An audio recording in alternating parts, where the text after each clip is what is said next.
No, I wrote a poem when he was diagnosed with schizophrenia.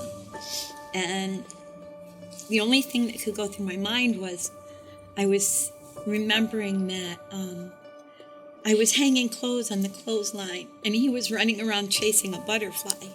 And so the name of the poem was I Saw Him Chase a Butterfly. And then I went through and remembered everything about him from when he was little, like all the little things, his football uniform on the floor, every little thing. And then the end of it was, it was like, where did it all go?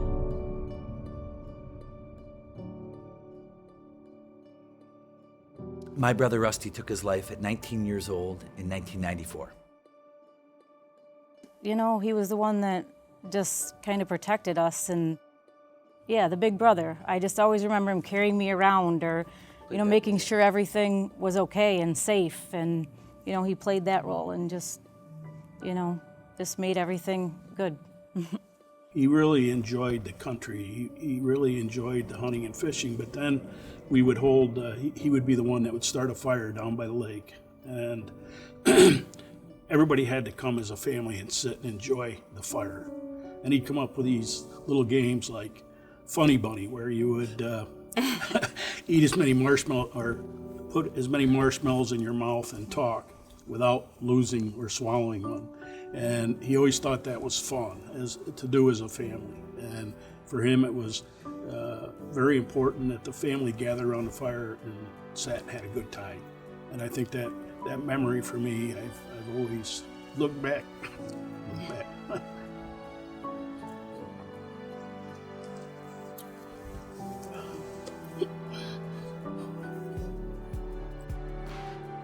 Yeah, and he always was the one that encouraged that and enjoyed it. And the whole family enjoyed it. He was a tough kid. He was someone that everyone looked up to and wanted to be like. And for me, he was a great role model, So great athlete, good looking, always had the prettiest girlfriend in school. I look at him as a hero. Some of the things he told me before he passed was,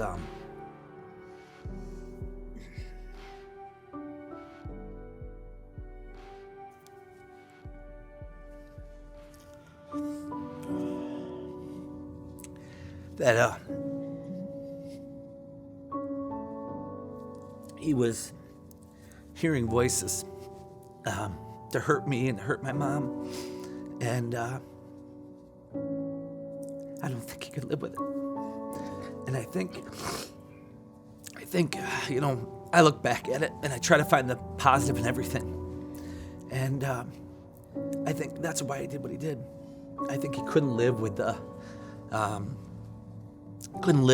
fact that potentially he could do something that to the people that he loved the most. And I really, I thought about it so much, and I really believe that he took his life so that he wouldn't hurt one of us.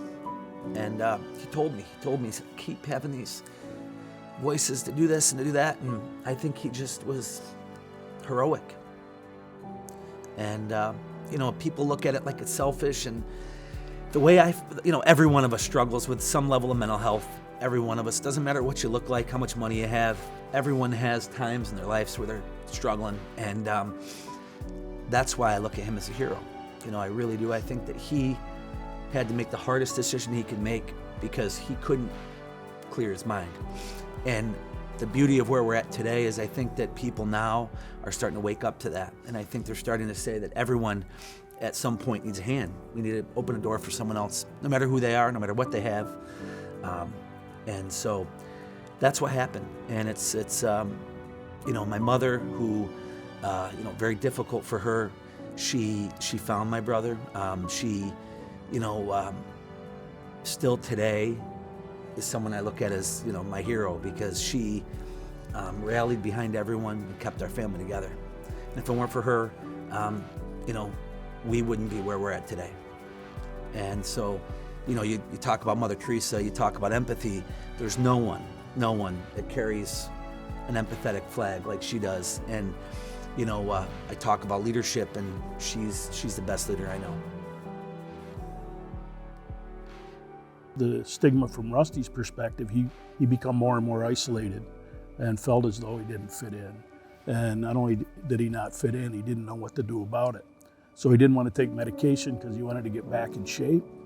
And at the same time, he didn't feel comfortable talking with all of his friends about the problem because they didn't really understand. And the school wasn't equipped to be able to handle it.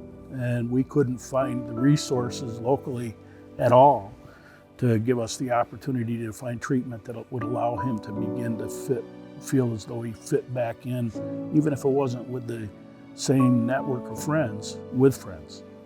And as a result, he stopped taking his medication, which made him feel worse. And I think led to some of the things that Vinny was mentioning about, having voices and stuff like that to deal with. And he couldn't really talk with anybody about those things anywhere home.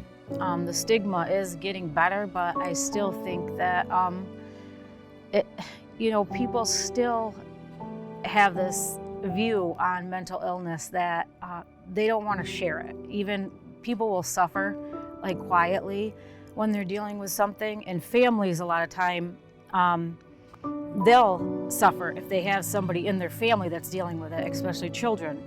So I think it's a good idea to share it so that people know that other people have struggled with it, and that there is hope and there is help for people.